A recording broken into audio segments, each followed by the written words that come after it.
Good afternoon. Good afternoon. Welcome to another Wall Street Wednesday. This is Wall Street Wednesday. Today is August 25th, 2021. This is episode number 59. Wow. Can't believe I've done that many episodes. Oh, what's up, Al? What's going on, Lance? AJ, how are you? Wow. Some of my old heads are on here. My disclaimer. I'm going to give you some ideas, some things I'm trading, some things I think you can trade.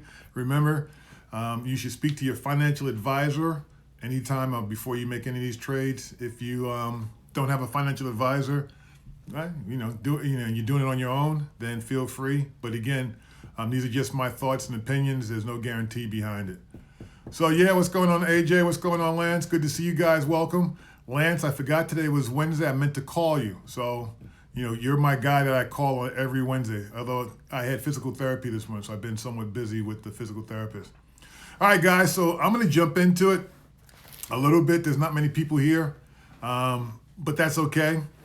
So let me say a couple things. One is S&P 500 and the NASDAQ set new highs. Hey, what's going on, Hank? Henry? S&P 500 and NASDAQ both set new highs. So, I'm not sure if you guys, who was on the call last week, but last week, and some of you I've showed the VIX strategy to, the VIX, the VIX strategy. And I told you guys last week, I said Monday, Monday, Tuesday, one of those days. I think it was Monday, the first day that the VIX actually broke the upper Bollinger Band and gave me my buy signal. I went long that. I didn't go long. I talked about it last Wednesday. I didn't go long anything. I just basically held on to the positions I had. I liked them. The positions I had would definitely do well in the market. Since then, I have added some positions. But I had told you, I said I thought it was a buying opportunity. I thought that that sell-off on Monday was a buying opportunity based on what I saw with the VIX. I think we were slightly down a little bit on Tuesday, and then the market took off on Wednesday. And once again, the VIX strategy does work. So those who don't know it, I'll talk about it, from time to time. But and those who know about it, great. Just real quick, if you're into technical analysis on the VIX, just put the VIX with use a technical overlay. Use the Bollinger Bands. Set your Bollinger Bands for 2 standard deviations. And what you want to see is when the VIX goes through the upper Bollinger Band. If the VIX goes through the upper Bollinger Band and the S&P 500 trades below the 10-day moving average, you got a strong buy signal. All right. How long the market will run will depend on the market conditions. I've gotten a buy signal from the VIX in a bear market and made money. I didn't stay in it long. Stayed in it for a couple of days, and then the market, went south. So therefore, I got out. But and I see Richard Revere is here. Richard knows because Richard was on the call last week when we talked about the VIX. Richard, I know, uses the VIX and have traded the VIX. And Richard knows, like I said, use the 10-day moving average on the S&P is when to get in and when to get out. When the VIX does give you a buy signal, you want to buy a stock that's a market performer or one that performs better than the market. The VIX is giving you a buy signal on the market. What I do typically is I'll buy some stocks that from the S&P. So right now, in fact, I'm long Goldman Sachs. I am long Apple. So I'm also long. I'm actually long Nasdaq itself. So whenever the VIX even that buy some, that's when I go. I will talk about some of these cryptocurrencies. Let me jump into this real quick. Not much for me on the commodities front, although this is interesting. Weakness in the dollar. Go short the dollar. The commercials are net short on the dollar. The dollar has broken below its 10-day moving average. Short the U.S. dollar. Other thing that happened too is that bond prices fell, so interest rates on bonds rose. Short the dollar. There's a call on shorting the dollar. The other one on the currencies, the Australian dollar. Go long the Australian dollar. It literally, commercials are net long again. It penetrated its up, not Bollinger Band. Commercials are net long here. And, I'm sorry. And the Australian dollar penetrated above its 10-day moving average. So get long here. All right, how do you short the dollar? Basically just either buy some puts on the actual currency or short the futures. What I would do is, you can buy puts on the futures. So when I talk about these commodities, I'm talking about the futures market. So that's what I would use. All right, I saw some other. Let me do the cryptocurrencies, and I'll come back. Cryptocurrencies. Last week I told you guys, I said it again. Cardano ADA, buy it. Cardano ADA went through its old high, took it out, and went to a new high up at $3 a share. It's doing some backing and filling, but I still like it here. So I think that Cardano ADA. I think I think it'll attack the old high, which it basically set earlier this week, and I think that it continues to run. I think it's, like I said earlier, I think it's a legitimate business operation. It's a legitimate business application for this ADA. All right, and let me jump to the other one. Bitcoin. Bitcoin's trading extremely well. It hasn't gone near its old high, but it's in the old trading range between $47,000 and $50,000, $47,000, $50,000. If it can break through that $50,000, it'll be back in that trading range between $50,000 and $60,000. That's the trading range that will get you closer to taking out that all-time high. So with all that said, if Bitcoin and the cryptocurrencies keep trading well and holding up, and I think they will keep trading well. I think that sell-off was good. I think that sell-off was healthy. So I think the Bitcoin here, for those who have patience, I think it's a good trade. But again, be careful. If it breaks this $47,000 support, the next stop will be $43,000. So let me give you numbers again. Bitcoin, if it breaks support where it is right now, you're looking at the next stop at 43. If it can break through resistance at 50,000, you move into the old trading range between 50 and 60,000. All right, what else? Ethereum. Ethereum right now is trading at has some resistance at 3,400. You take out that 3,400, it will attack and go after the old high. I like Ethereum here too. I think Ethereum will attack and take out the old high. Ripple's trading between $1.15 and $1.30. That's the range. If it can break through that $1.30 trading range, you'll hit the next trading range between $1.30 and $1.60. Ripple has a lot of work to get back to its old high. So again, but that's what's going on. If it does not hold support at this $1.15, your next stop is $1. Now, with all this said, again, I believe the cryptocurrencies are here to stay. I believe they're here to stay. I think they're going to be around for a long, long time. Again, the question is which ones are going to be the players and which ones are the best way I can put it is a rising tide raises all ships. A bullish crypto market's taken all the cryptos up. Over time, in a rising market, in a rising tide, all ships go up, but the ships that are in low quality that have leaks eventually will sink. All right. We want the best quality ships to be in on a rising tide. We want the same thing in the market. When the market's going up, you want best of quality, you want best of breed. All right. Somebody's asking about gold. Again, I have not gotten a buy or sell signal on gold, so I'll let it trade. I had a couple of signals a couple of weeks ago, but again, you guys know that when I talk commodities, I need to get confirmation both on technical analysis and fundamental. I have not seen a buy signal on gold. What else? Let me see. All right, let me bring up a couple of things. Nvidia broke out.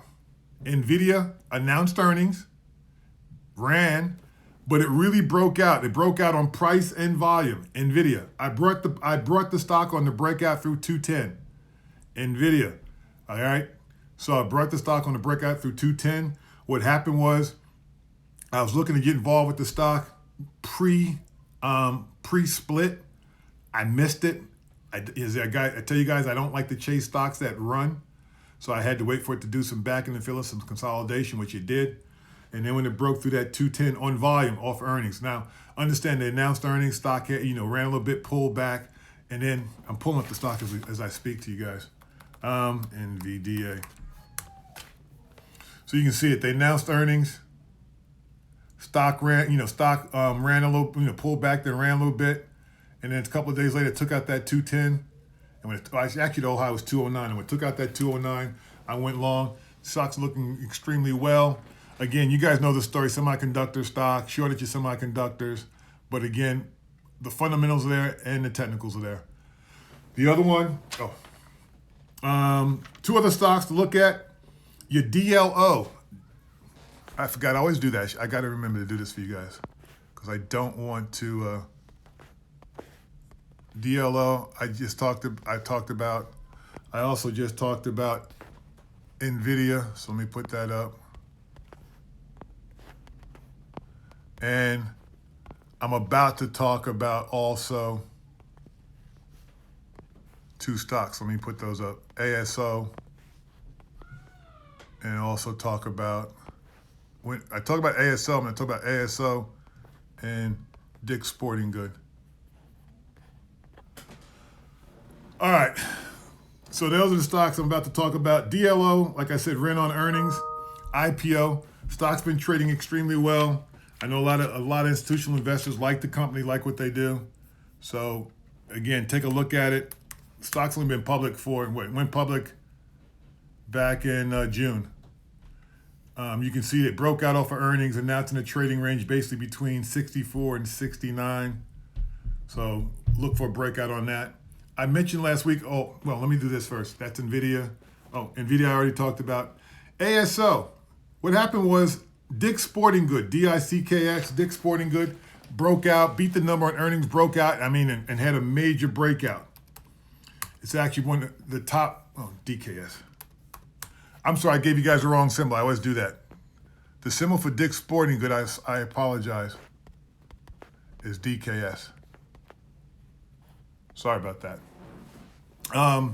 The stock yesterday closed at 114 and gapped open today at 129. So, that was based on earnings. Now, they're in the sporting goods industry, same as ASO. ASO is the Academy Sporting, and ASO basically ran to a new high based upon what happened with Dick's.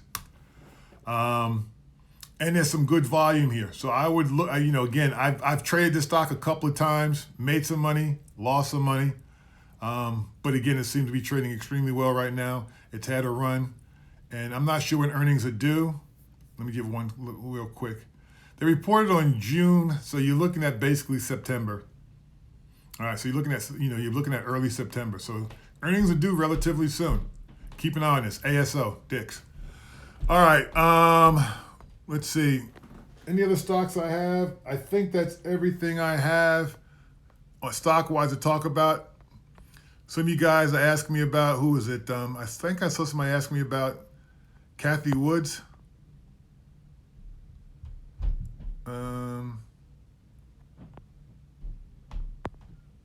Thoughts on ARKK? It's an ETF. It's an ETF. I'm just not a fan of ETFs. So anybody that's ever followed me knows I'm not a big fan of ETFs. Hopefully Kathy Woods is doing a good job for you guys. I'm looking at the weekly chart. So you can kind of see, I'm looking at the weekly chart. You can see it pulled off that old high of 160. It was in a trading range between 130 and 110. It broke that 110, and now it's back in that trading range now between basically 130 and 114, 113. Volume's been decreasing, so I don't see anything significant about this.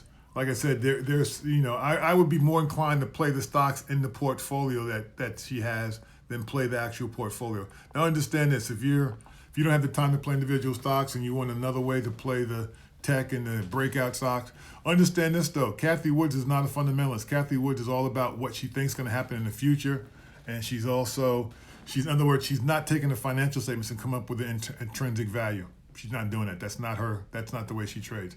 I don't have a problem with the way she trades. I'm just telling you what she's doing. All right. I don't know this stock. Is that what I think it is? Are you giving me the index? XSOE? All right. I'm not sure what this is. It looks like it's some type of ETF or something. I don't recommend ETFs. I don't get involved with ETFs. I'm an individual stock jockey. I just deal with individual stocks. I'm not an ETF kind of guy, so I don't really have opinions on ETFs. My only opinion on the ETF is if I really see an ETF that's doing really well, I want to crack it open and see what's inside, what's moving it. I'm just not into investing in portfolios that other people have built. It's just me. Now, on my retirement account, as you guys know, I buy the S&P 500, have always done that. So I'll keep doing that. But in terms of my trading account, no interest in the ETFs. Just got no interest in them. I'm not sure what this thing is, XSO, some type of wisdom free emergence. So it's the wisdom fund. I got no interest in this. Yeah, so I'm not even gonna look at the chart. Relative strength index. Relative strength index measures buys versus sells. All right, so virtually there's a couple indexes like that. Relative strength measures if there's more buyers than sellers and how strong. It also compares the relative strength of that security to the actual market. So if your relative strength can actually be higher than the market, means that even though the market's going up, you're going up higher. Relative strength. People will trade based on relative strength, and the relative strength drops, they're looking to short the stock. When the relative strength is near low, they're going to look to buy it, but that's relative strength. The other one I used to look at and liked a lot more than RSI was basically money flow, how much money was flowing in and out of the stock. Money flow is real simple. They actually look at how many buys there are, and with the price, how many sells there were. And so you could have a stock that's setting a new high, but the money flow could be negative. And what that means is that the stock is going up off, I call it fool's gold. Stock's going up off of low interest or low buying. I call that fool's gold. So money flow in and money flow out. You track when money's going. That's money flow. The other one I always liked was average true range. Average true range measures the volatility of a stock or the market. So those are the two I liked more than relative strength. Relative strength was kind of easy to figure out. Basically, relative strength is the stocks that are performing better than the market. I'm moving higher. G2, how are you, sir? Good to see you. Hope everything's going well. All right. I don't have anything else for you guys today. So I'm willing to look at any stocks you guys have, look at any charts you have. Let me reposition my knee. Whew. Any stocks you have, any charts you want me to look at, any stocks you want to discuss. Jackson Hole's coming up. I am still bullish the market. I am bullish the market. I can't say it any other way. I'm bullish the market. I think in Jackson Hole, they're going to talk, which they always do, they're going to talk currencies, but the bottom line is all of these 7 industrialized nations want the same thing, is that they want to get their economies back up and running from this pandemic. I'm bullish the market. I think things will work well. So, G2, you didn't waste any time. What's this? JMAI. Why do I know this symbol? JMIA. JMIA.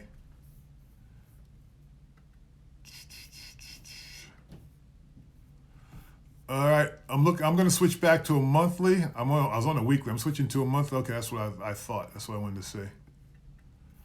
So, like I thought, stock went public. Was this back in April 2019? I'm looking at a monthly. Let me switch to a weekly. By the way, I haven't got there yet, but you guys know I liked and was trading DraftKings. So I'll talk about that in a second. So yeah, this JMAI, I remember this went public, ran up to the second day trading, went as high as $50 a share, and backed and filled. And then right here, it looks like back in February this year, it broke through that 50, ran to 70, and now it's backing and filling. You're sitting right now at major support. This support goes back to the day the stock went public. Right here at basically $18, $19 a share. So you're sitting right here on support. It tried to bounce here. There's no volume. I would say, believe it or not, your path of least resistance on this chart is to the downside. Based on this, if it breaks this 18 where it's at, breaks the support level, you got some minor support at 15, and your next major support's showing up around $5 or $6 a share. Just be careful with it. There's more downside than up. And that's a weekly chart. Let me go to a daily chart. Daily will make it even more obvious. Yeah, look at this. Yeah, it's trying to bounce off of that at this major support around $18, $19 a share. It's trying to bounce there. If it doesn't hold that, your next stop is 14. If it doesn't hold 14, your next stop is 7.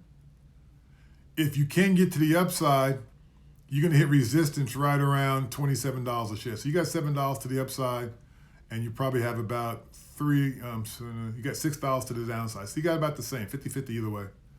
Not my kind of stock. The only thing I would say is that you might want to straddle this thing and buy some straddles on it. Depending on what the premiums are. But other than that, I wouldn't be trading this. That's just my opinion. Like I told you guys. All right. ABMD. Oh, hold on a second. I got to write some of this stuff down that you guys are giving me because I'll track it for a while too. JMIA, DraftKings, and ABMD. Huh? Biomed, biotech, pharmaceutical, biotechs.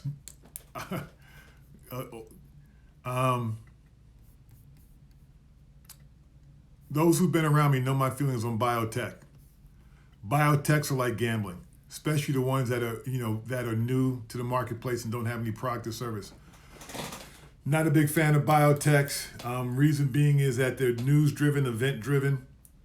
I'm looking at this biotech sitting at here at 358. You're at major resistance. It's hit this number once, two, three, four times. It's hit this number four times in the last, let's see, 3 years. And every time it's hit that number, it's basically it's pulled back. So that's my first thing. You're at major resistance. If you can get through this number, you might be able to attack that 400 number and that old high for, somewhere in that 400 range, low 400s. But right now, you're at a major resistance level. I'm switching it to a daily. Bear with me a second. Yep, 358, right where it is. It's been up here once, twice, three. It's fourth time. And it couldn't even get there off of earnings. So what's going to move this is going to be news on some new drug or something they develop. I don't like that because these are news-driven, and you don't know when that news or that event's going to happen. They could make this announcement tomorrow. They could make this announcement a year from now. So you're sitting there holding the stock waiting for them to announce it. If I were to trade a biotech, I would trade a biotech that actually liked and liked the way it was trading, not because I was waiting for news on some new drug. If you're waiting for news on a new drug, basically you're speculating. And there's other things I would speculate in. All right. Hey, what's going on, Gabe? Good to see you, buddy. I gotta. So you're asking me. You say you brought the ABND at 160, and what should you do with it? It's easy. If you brought it at 160, I would put a stop in. But understand what I'm about to say to you. I would not put a stop anywhere near where it is now. In other words, if you own the stock at 160, which means you virtually got it almost a double, I would give this thing so much leeway and so much room. So evidently you've had it for a while. You're used to the volatility. I would stick with it. Whatever's going on, it hasn't broken down, so it hasn't given you a reason to sell yet. Now, if it doesn't hold this, if it doesn't break through this 358 number, if it breaks below, I would say that 260, 250 in that range, yeah, I'd probably take my profits. Understand, guys, as a trader, you're never going to get in at the ultimate low. You're never going to sell at the high. If you happen to sell a stock at the high, it was luck. If you happen to get into a stock at the low, it was luck. And in fact, my motto, again, I'm going to say it again, my motto is buy high and sell higher. I don't believe in this buy low crap. Anybody that's ever been around the market, anyone that's ever owned a winner, a stock that gone from, like this case, going from $100, $160 to almost $400, it's a winner. All right? Just think about that. You didn't get that way by buying low and selling high.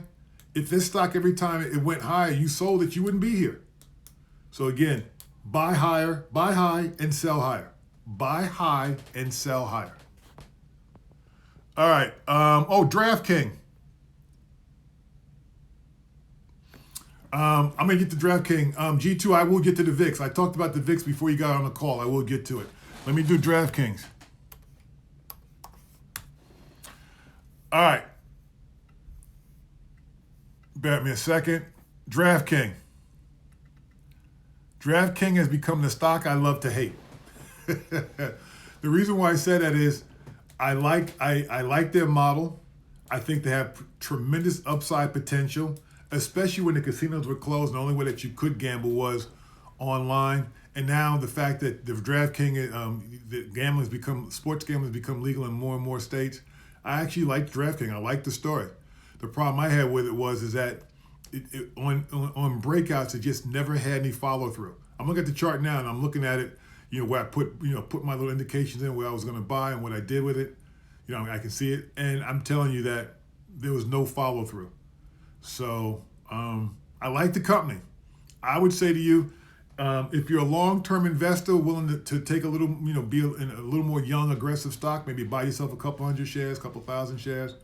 But I wouldn't, I'm not going to trade the stock. I think it's going to work long-term. Like I said, I like the business model. The chart I just can't get the chart right. There seems to be no follow-through. None. And I'm looking at the earnings. There's no follow-through on earnings. Very little follow-through. If anything, in fact, on earnings, the stock has come in or stayed flat. Yeah. No follow-through. All right. On the VIX, G2, I don't play the VIX to the downside. In other words, we could run in euphoria. In other words, people can be really bullish on the market, and that VIX can run. VIX can run on the lower Bollinger Band for several weeks.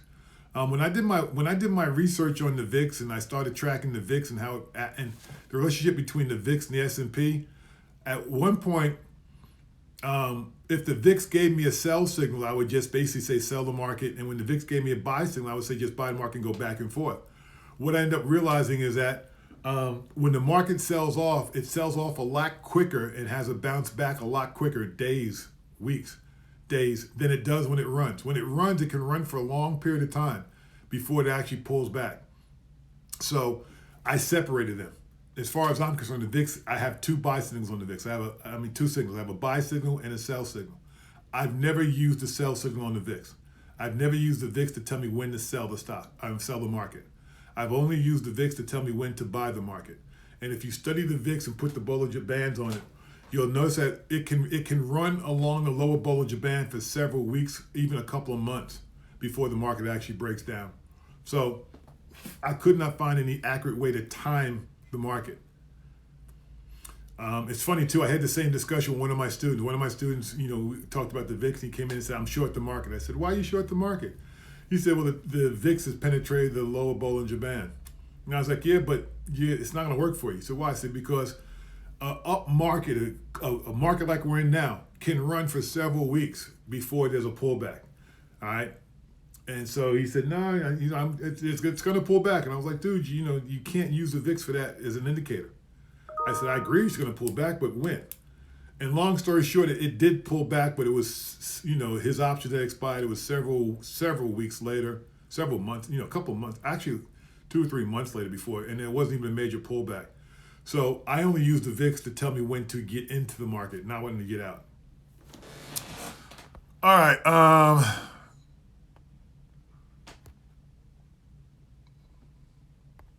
Hey, what's up, cuz? I see my cousins here. Good to see you. Thank you for coming.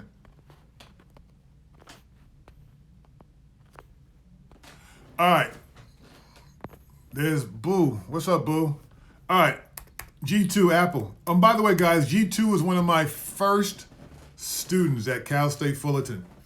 G2 also was responsible for helping me start the Smith program, Student Managed Investment Fund at Fullerton.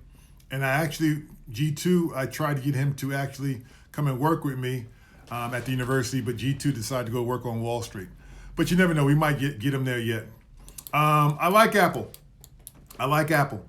Apple right now is in a trading range between 143, 140, somewhere around there, 143 around there, to the old high of 150. I like it in this trading range. I would buy it here. I own Apple. I'd buy more here with no problem. I don't think you have a pullback. I think what's interesting is Apple's been trading. The market's been running without Apple, and there's been a lot of worry about Apple. It's overpriced. Its PE ratio is too high. Look, dude, no one's buying Apple. No analyst is buying Apple based on PE ratio. All right, this is not. So I like the stock here. I think it's a good buy. And again, I have it as a long-term hold. Again, one of the things I would tell you guys is you can use technical analysis to help you figure when to get in and when to get out of the stock. All right, that's another thing you can do. So even if you're a long-term investor, if you're a fundamental investor, all you do is look at fundamentals. Technical analysis will help you figure out when to get in. All right, that's all it is. Again, look at technical analysis as a way to try and predict the next wave coming in the beach. All right, and as you guys know, you surfers, what do? Well, you go look in the paper, you look for high tide and low tide. And during high tide, you got a better chance of getting big waves. So that's all we do. We look at the market. We see if the market's in a bullish or bearish mode. And if it's a bullish move, we look for stocks that are actually participating in that and moving the market. And that's what they did.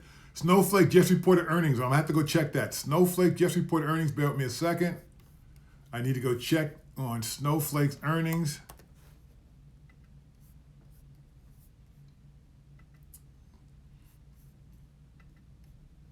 SNOW, Snowflake.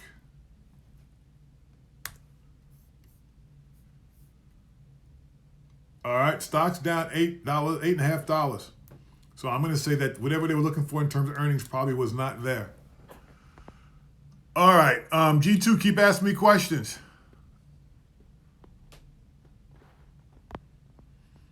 What's going on, Ham? What's going on? All right.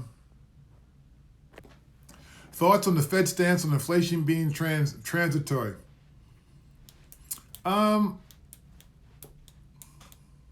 Yeah, I guess. I mean, the level of inflation we're seeing right now is not going to last.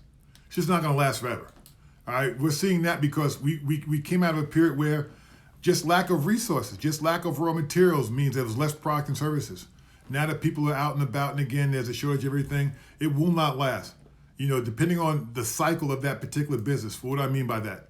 A farmer will actually, you know, like we see in commodities, a commodity can have a full season in terms of plant, grow, sell in 6 months. So in terms of commodity prices, unless the weather does something crazy, you should see an increase in supply just for sheer fact of farmers are now able to plant and they're going to go out and plant. All right, so that's what I mean by that. Boeing, it takes them, takes them 4 or 5 years to build an airplane in inventory. So what that means now is that they're going to need that much inventory before they can actually, buy. And the turnaround time is longer. So their business cycle for their products is a lot longer. I don't think it's going to last long. Now, I do think inflation's here, but not at this particular level. So that's my opinion. The other thing that's going to be interesting too is that if the inflation stays at this level, and that's what the whole worry is about, is that the Fed's going to start to raise interest rates. So we'll see. You know what's interesting is we're in new territory, and I can make an argument that the Fed raising rates is actually bullish for the bond market and also bullish for the stock market. I can make that argument. All right, I got a couple other questions here, so let me jump on them. Apple, I talked about. PLTR, another stock I've been tracking since the day it went public. PLTR.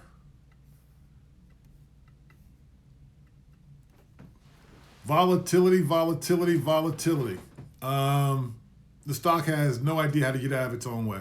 That's the best way I can put it. It's right now near term. It's in the trading range between basically $23 and $25, $26. So it's in that trading range. If it breaks above the, breaks up out of the trading range, breaks above it, you should end up seeing this thing trade to 27, 28. If it does not hold support, your next stop is going to be somewhere around $21 a share. I'm going to say something, I own the stock long-term in my retirement account. Yep. I own the stock long-term in my retirement account. I don't even look at it. It's in there. I really, really like the story. It's not a big position, a small position. I threw it in there and just left it. I really did. Upstart. Be careful with Upstart. If Upstart has a convertible coming, be careful. There's an arbitrage play between the common stock and the convertible. And hedge funds will do this because with the convertible and the common stock, you can actually take a position in the common stock and the convertible, which will lock in a guaranteed rate of return. And hedge funds like when you can lock in a guaranteed rate of return. I know I talked about this before. I think, Ham, you even heard me talk about this before. Bill Gross did his graduate thesis from UCLA on that strategy that all the hedge funds use now. It's a Bill Gross strategy. Bill Gross designed it. I was watching Upstart. Upstart over the last basically week has just it exploded off of earnings and it's been going up ever since. Again, another stock I traded. I traded the IPO, traded when it went public, and then back in, I guess it was around February of this year, when it started pulling back into gaps, I left it alone. I watch it. It's still on my stock screen, but again, so I saw the breakout. I just didn't do it. And I think we even talked about Upstart last week. I think we did. Your FVRR, I have not looked at it, but I'm going to say earnings were disappointing. There's a huge gap on your FVRR between 230 down to 182. Huge gap. So for those who don't understand a gap, when you have a gap and it looks like the gap, it fell because earnings missed, it's going to take a lot of work for FVRR to get through this, close this gap and get back up into that high $200 range and even take out the whole highs. It's got a lot of work. As I always say to you guys, your path right now of least resistance, believe it or not, is probably to the downside. And I want you to think about this. Anyone that owns that stock up there at $260, $70, $80, all they're saying now is if this stock can get back to what I paid for, if this stock can get back up in that range, I'm just selling everything. Robinhood. I'm not a fan of Robinhood. I'm just not. I think Robinhood's going to have a lot of problems. I'm just looking at the chart now. The reason why I think Robinhood's going to have a lot of problems is because I really believe that most people that are using Robinhood are beginners and people that don't have a lot of capital. I also believe that as your account, if and when your account gets bigger and you start getting more capital, that you're going to leave Robinhood and go to more of a more traditional firm for your trading or your investing. Robinhood does not have the best platforms. Robinhood does not have the best information, even their Prime account. Again, the only reason I can think of to even open an account with Robinhood is because you have a limited amount of capital and you wanted to find an easy platform you could use on your phone and just buy and sell based on somebody telling you what to do. Once you start getting into this and start looking at trades and looking at other things, the information that you can get from Robinhood is very bleak. So I'm not a big fan here. I think Robinhood, like I told you, Robinhood came back and filled the gap. They're trying to bounce it. I'm just not a fan. You know, I think there are other stocks that you could buy that if you're buying Robinhood because you think the market's going to go up and that more and more investors are going to trade and that's what's going to drive it. I think there's other things you can look at that will do a better job than Robinhood. Goldman Sachs comes to mind. If you're going to trade a financial stock in terms of a brokerage firm or buy it, by far, you know, I've never said this before, but I'm going to say it now. I'm going to say it right now. If you're looking to buy a financial stock, unless something dramatically is going wrong in our economy at Goldman Sachs by far is the MVP of the financial stocks. They are the big dog. They are the one. Everyone else is at best you might have a distant second. But Goldman Sachs is the one. So in other words, if you're looking to buy a stock, investment banking stock, and because of the market and what you're seeing, go with Goldman Sachs. So G2, I'm not a big fan of Robinhood. Just no interest. Christian, what's going on, buddy? Ham, you've been looking for that thesis and can't find it, huh? All right. I don't see any other questions. Again, guys, buy high, sell higher. It's my new motto now. Buy high, sell higher. Buy high, sell higher. Again, in my opinion, I think we're in a bull market. I think that we're about to roll. It's funny, we're about to roll into September. So as we roll into September, let's see. As I said, I think a couple of retailers are going to start reporting early. You know, several stocks report early. In fact, I'm going to look at Goldman Sachs. Goldman Sachs reported on July. All right, so Goldman Sachs is going to be early October. But I think it was ASO I talked about, Academy Sports. Academy Sports is probably going to be due to report. Hold on a second. You look at the first week of you look at the first week of September. Yeah. So first week of September, you know, I would expect this thing to trade higher. It should be interesting, especially when you got the look from Dick's Sporting Goods. BOTZ, checking my time, I got plan. BOTZ, another What is this? Another ETF. G2, I hate ETFs. Oh, interesting chart though. I'm just trying to get a whole bunch of history here. So this thing goes back. I'm just trying to see how old the ETF is. All right, we got some history. It goes back to 2017. All right, I don't know what's going on with the company. BOTZ. I don't know what's going on with this ETF, but on Monday it broke out. Monday it broke out, went to an all-time high. Yeah, it went to all-time high. And then you're seeing some follow through today. So I'm not sure why it broke out. I don't even know what they do. Oh, I can see it, robotic and artificials. So again, this looks like it's another ETF that invests only in robotic type stocks or things that are going for artificial intelligence, which is pretty cool. Again, I would recommend G2 to crack this thing open and see what stock is in here that's making this thing move like it is. You know, guys, I know you guys have heard me say this, and I have some new people on there. There's the 80-20 rule. Do not ever forget the 80-20 rule. 80% of your gains in the ETF are coming from 20% of the stocks in the portfolio. For average investor, their portfolio, 80% of the gain in their portfolio is coming from 20% of their stocks. If you look at the S&P 500, 20% of the stocks in the S&P 500 are the ones that are moving the S&P 500. So if I like the S&P 500, I'm not going to buy the S&P 500. I'm looking to buy those 20 stocks that are moving the S&P 500. I hope this makes sense. All right. That's why I say to you guys, crack it open and see what's in here moving it. You also might discover another individual stock. So one of the ways I always research was crack open these ETFs that are trading extremely well. One is find out why they're trading well and see what stocks in there are moving. Because the other side of the coin is if there's 100 stocks in there following my 80-20 rule, the bottom 20 ain't doing anything. If you look at the S&P 500, the bottom 5, 10, 20 stocks in the S&P 500 are all crappy. The weighting in those is probably less than 0.1%, maybe 2 basis points. And the reason being is they haven't performed. The market's moving, the S&P's moving, and they haven't performed. They underperformed. Crack it open and study, guys. You're going to find that in order to be an individual stock trader investor, the best thing you're going to do is you're going to be a stock detective. CHPT, chips. Oh, let me write my notes. I keep forgetting to write my notes. You guys had me look at a whole bunch of stuff today. BOTZ, AARK. Now I got chips, CHPT, FVRR. All right.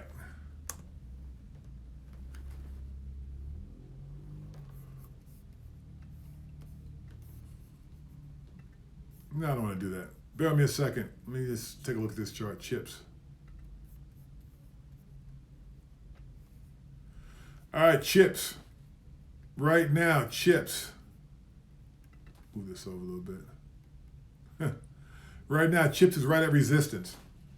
Sitting right at near-term resistance. So the interesting thing on chips, it's in a trading range right now between $20 and around $23. If it breaks below the $20, your next stop is probably around $17, $18 a share.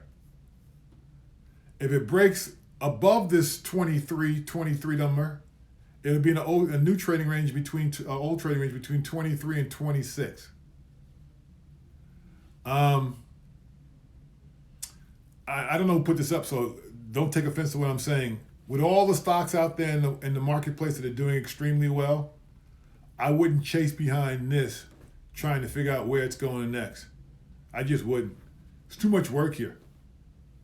It's too much work. All right, there's other stocks out here that are trading extremely well. I bet you there's other stocks in the same group as this that are trading extremely well that have less volatility.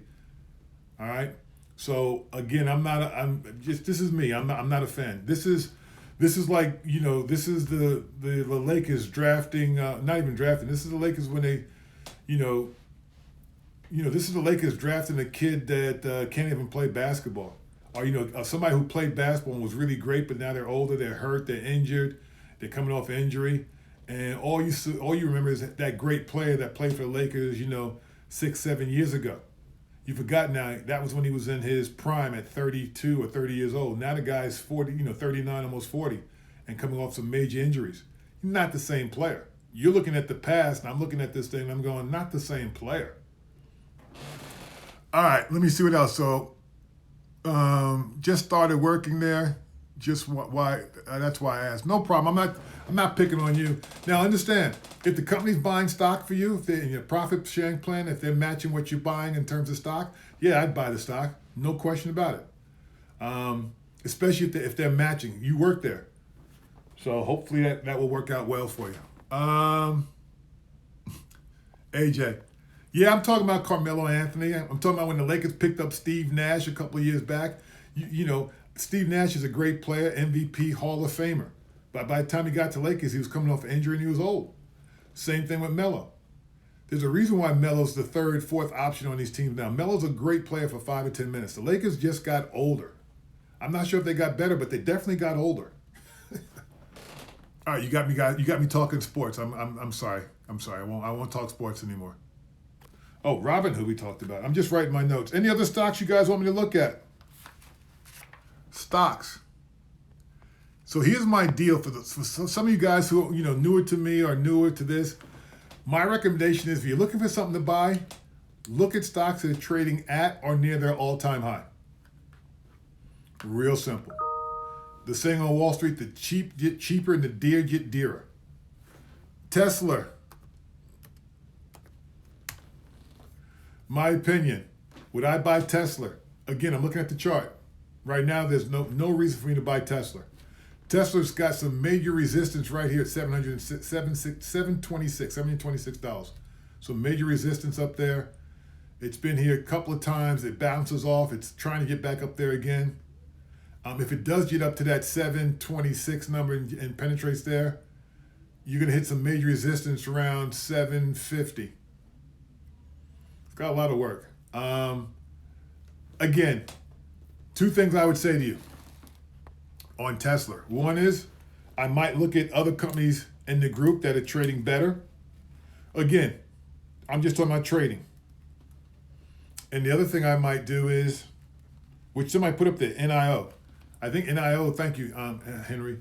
I think NIO's chart is a lot better than Tesla's. No, same animal. Wow, they look almost identical. So I guess what I'm saying to you is, I didn't like volatility, one, in terms of when it's going against me. I don't like really volatile stocks that are going up and down, but going sideways. They're going sideways in up and down motion, one. Two is, when it comes to stocks like this, when they're trading this sporadically, I don't want to put my money in there. I know it's easy to say I'm a long-term investor, I'm going to buy the stock and hold it. But if you go out there and buy Tesla at 726, and some of you guys have done this. If you buy, close to that 711.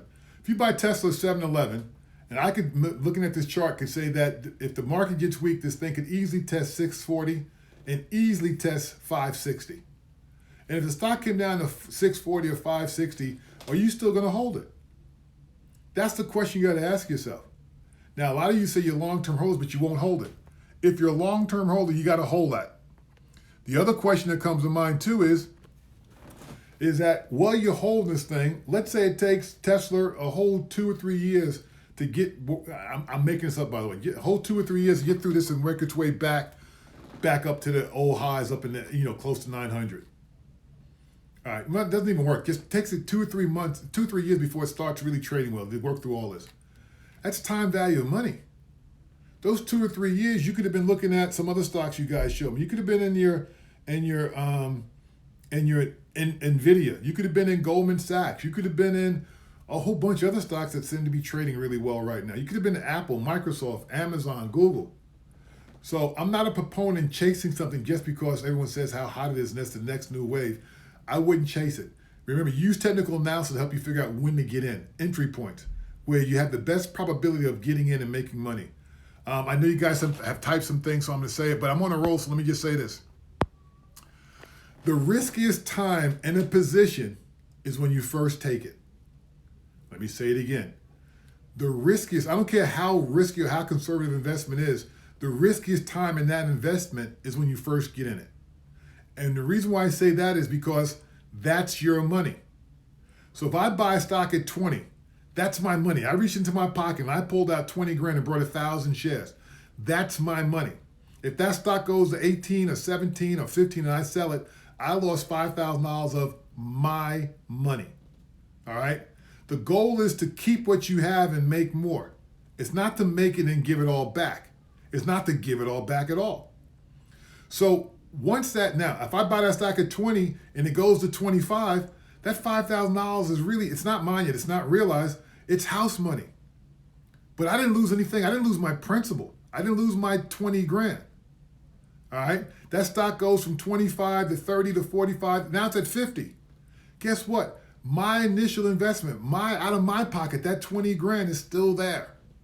I didn't lose any principal. Now, if I sell that stock at 50 bucks, I sell it at 45, I might even sell it at 35.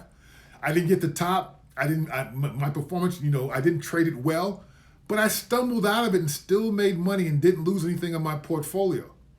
The goal, again, is to not lose money. Technical analysis will help you figure out when to get in, so hopefully that the stock will run from there and you'll have profit and you won't have that risk. I'll give you a prime example. Globe. I talked about Global, GLBE. I own GLBE, so let me put it up here real quick. I know some of you guys, my accent comes up and maybe you didn't come through. All right, prime example. I own the stock around 62, 63. So even though it backed down here at 69, I'm still in the red. I'm still profitable. Now the stock's trade as high as 80. I think there's more in it. But right now, I'm not at risk of losing my principal. Maybe my account value will drop because the stock's at 69, I own at 62, that's 7 points. But that's okay. I still haven't lost the principal. I hope this is making sense for you guys. All right, can you explain the logic behind buying ATH, the only long-term holder and short-term as well? Is ATH Anthem? Yeah, no, that's not Anthem. I'm not familiar with the company. I can only tell you what it looks like based upon the chart. All right, so we got a couple good things. One, it's right near its all-time highs. So I like that. The other thing I like is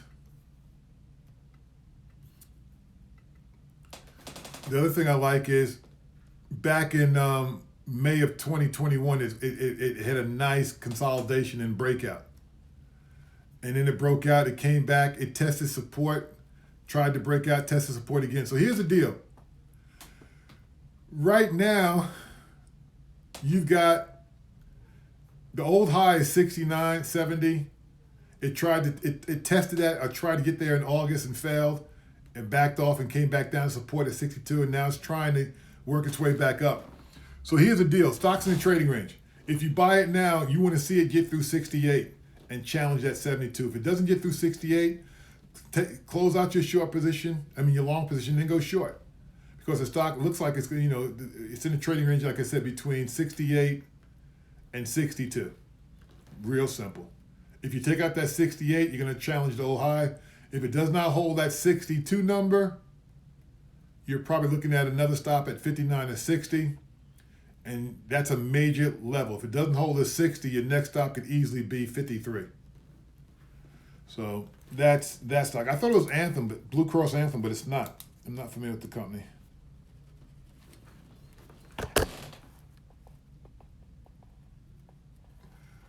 Great question, Lance. Where do you put your stop loss order?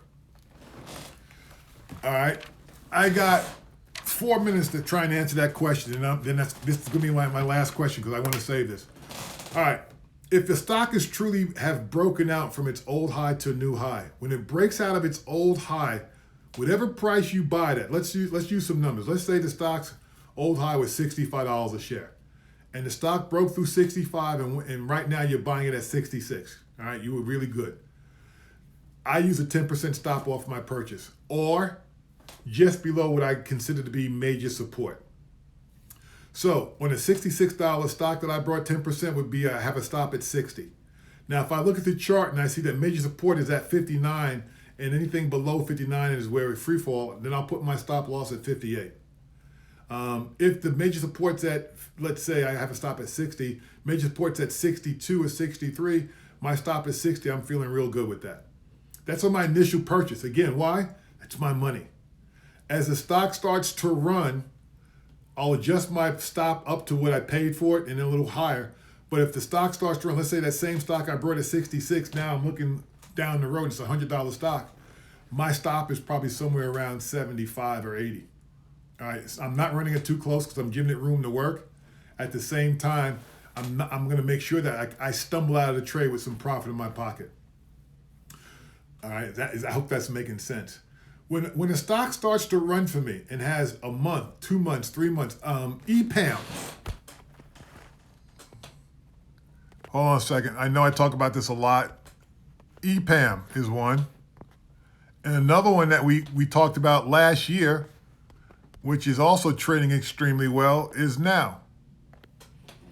So if you look at those two charts, over time,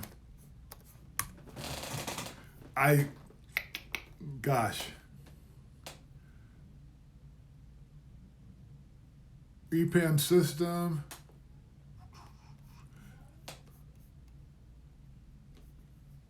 Let's see. It's been about a year for me.